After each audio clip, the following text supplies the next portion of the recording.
Can this team pick up where it left off from last year? Yeah, absolutely. I think so. I think we have the nucleus. The same nucleus has been around. It was around the last 2 years, so we're just trying to build around that foundation.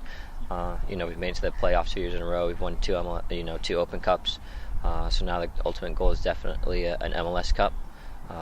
Another team goal is to do well in the Champions League and get to the knockout stages. We know we're capable of it. You see, Salt Lake and Columbus are in it.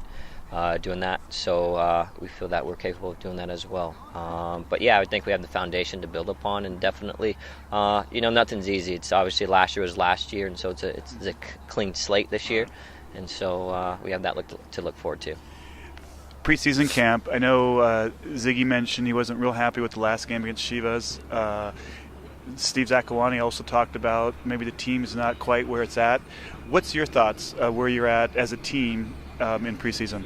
Yeah, obviously, I think when you lose key guys that were part of our second half run, like Nate Sturgis and Asana Niasi, adjusting to that is a bit different. And obviously, we didn't have Blaze in there, so that's three new people that we had to kind of slot in. And so it's just getting the team chemistry back. That's what preseason is for, is getting that cohesion back.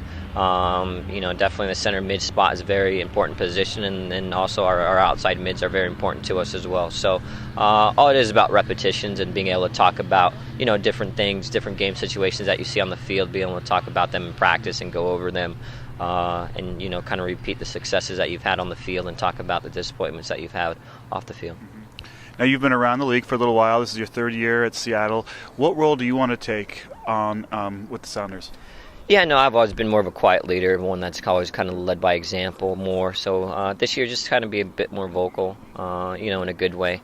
Kind of try to hold that high standard consistently throughout training sessions and games, and just kind of be that veteran leadership that guys can come and talk to. And obviously, when we go through difficult spells, it's just important to be even keel. When we're winning, it's important to be even keel. And when we're losing, it's supposed to be, important to be even keel, and just know that the season's a marathon and not a sprint. And as long as we have our ultimate goals and we have, different benchmarks to gauge those by, I think we'll be fine. Now, Ziggy's brought in rookies. Obviously, he's also brought in invited players. There's been a lot of talk about how these players are pushing, the second team. How are the rookies doing in general, and the invited players? I mean, I was watching Nagel today, and he had like 3 or 4 goals. Yeah. He looks real sharp. Carrasco. Definitely. I think the group that we have the new guys are definitely very well. I mean, I think they come into the organization knowing that we have a high standard off the field and on the field, and so, they've lived up to that. I mean, Lamar's been around the block. He was with us a couple years ago. Unfortunately, he was released last year, but went on and had a fantastic year in Charleston, is now back, more confident. I think he's a fantastic player. I mean, works hard, gives you an honest effort every day, and is capable of scoring goals. You have a Carrasco who's done well for us, is still learning. To come into the league and start as a center mid is definitely a difficult task. But, he's learning from the best. I mean, you have guys that he's learning from, Alonso, and Brad Evans, guys who have played there consistently throughout their career and done really well.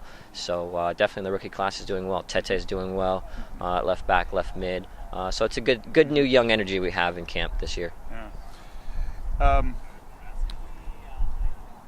So then, going into Florida, so we're starting the next phase of preseason training. How do you view the Florida part of the trip as you prepare for the March 15th kickoff? Yeah, definitely. We're going into our third phase of preseason.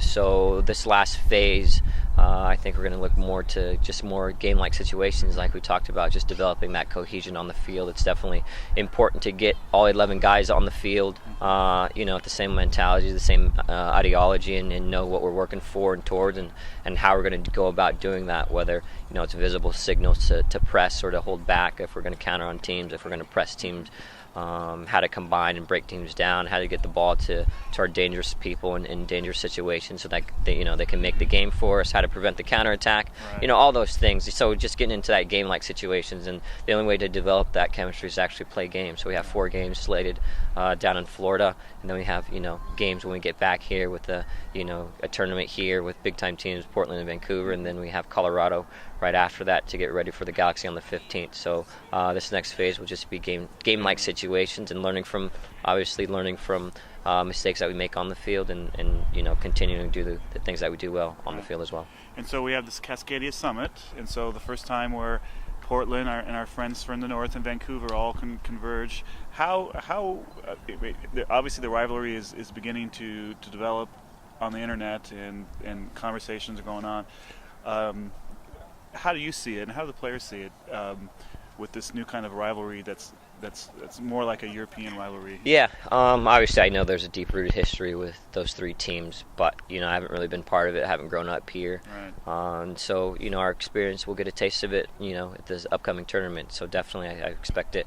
Starfire in general is a pretty intimate environment where the fans are right on top of you. The pitch is a bit smaller, so there's a lot of physical contact. The speed of the play is really fast. It's on turf, so I expect the rivalry definitely to develop there.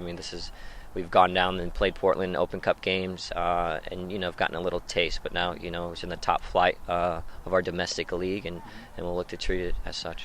Was that Timber Joey there when you were down there at Portland? The logger that cuts around? Yeah, it was intense. To be honest, it is interesting. Is definitely they have a very vibrant fan base. And to walk out on the pitch the first time and see them and then see our fans in contrast. It was awesome. It was definitely an environment that I think is definitely unique to American soccer, and it will be, definitely be highlighted.